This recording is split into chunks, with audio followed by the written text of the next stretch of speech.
Ryan, di ba sa lock and load ka? Hoy, mga naghahanap, Armament Firearms. Boss, ang gaganda ng mga display nyo rito ah. Meron tayong shotgun na Sulun. Boss, yung ibong mo ba na yan, na S1, ano yan? For sale on hand yan? Yes. Pwedeng iuwi yan? Yes. Oo. Magkano yan, boss? 100? So 37 137. plus registration. Magkano na ba ngayon ang registration? 7K ang transfer. 7,000 na. Mm. Ang laki ng tinaas, Boss Ryan. Tapos sa ibaba niya, meron tayong G3C. Tapos CZ na P10F. F yan ano? P09. Yes. PO9F. Tapos G3.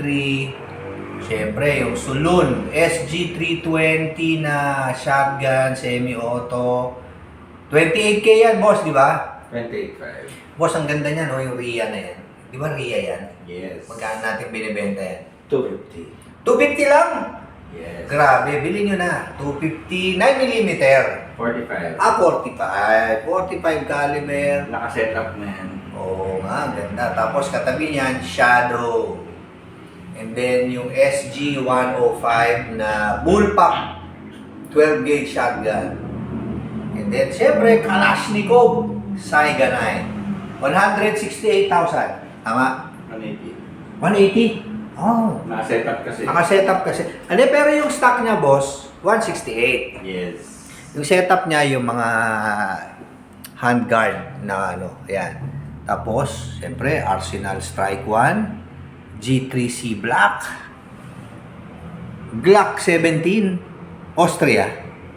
Wow! Saka Glock 19, Austria. And then, ang Taurus Revolver. Boss, magkano itong Taurus na to? 31. 31,000 plus license. Yung license natin ngayon dito sa Armament, 7,000. Yes. 10 years. Yes. Oh, yan. So, ano pa hinihintay nyo? Armament. Tawag na po kayo kay Boss Ryan. Siyempre, yung magiting natin. Boss, shout out.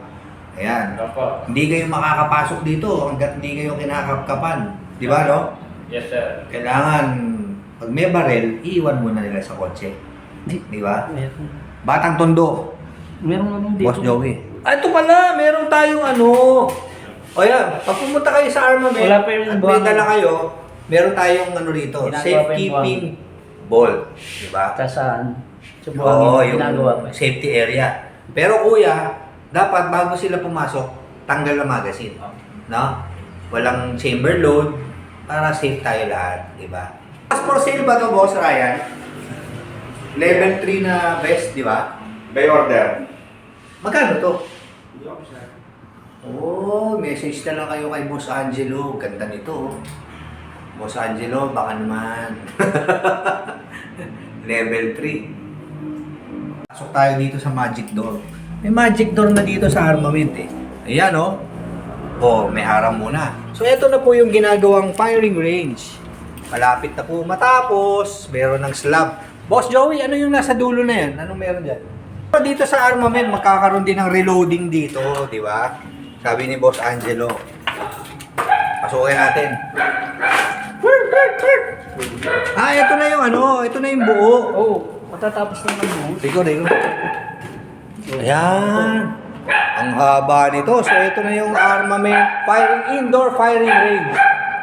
Boss, ito yung dulo, di ba? Dito magkakaroon ng backstop. Ilang base to? Hindi. Ano rito, bangko, tapos dyan yung ano. Anyway, pagkatapos to, punta tayo dito. Armament Firearms Trading. Ganda na, oh. Tapos sa taas, merong ano. Balik tayo sa taas. Reloading. Reloading sa office.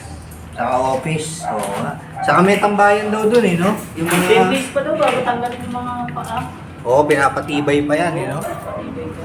Grabe. Pero ito, open to, boss. Alin? Itong area na to. Ito, lalagyan pang bubong. Ah, may bubong din to. Bubong yan. Oo nga. Oo, kasi kailangan sarado. Ah, ito. CR yan. Ah, to CR to. CR. Eh, saan ang daanan? Doon. Ng hagdan. Dito yata paikot. Oh, hindi. Pero yung ano, yung